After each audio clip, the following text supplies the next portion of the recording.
ইতিবাচক ধারায় শেষ হয়েছে ঢাকা স্টক এক্সচেঞ্জের লেনদেন। সার্বিক সূচক ডিএসসি এক্স 6 পয়েন্ট বেড়ে দাঁড়িয়েছে ৫,৪৭৪-এ। বেচা কেনাও হয়েছে ৭০৬ কোটি টাকার।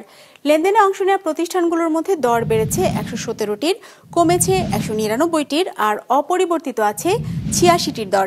এবার বাজার নিয়ে বিশ্লেষণ শুনব ইনভেস্ট ইট অ্যাসেট ম্যানেজমেন্ট লিমিটেডের। ঢাকা স্টক এক্সচেঞ্জের প্রধান সূচক ডিএসসি এক্স আজ ইতিবাচক ধারায় শেষ হয়েছে। সেই সাথে আজ ইন্ডেক্স বেড়েছে 0.1%।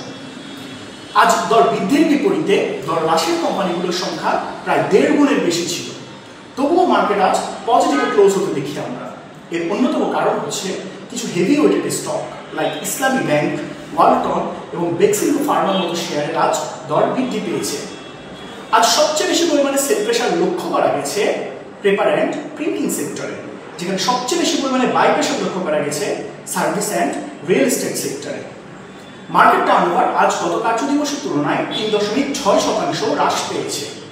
টার্নওভারের দিক থেকে আজ ফার্মাসিউটিক্যাল সেক্টর শীর্ষস্থানে ছিল।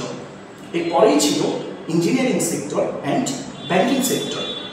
টেকনো ড্রাগ আজ টার্নওভারের দিক থেকে শীর্ষ শেয়ার ছিল।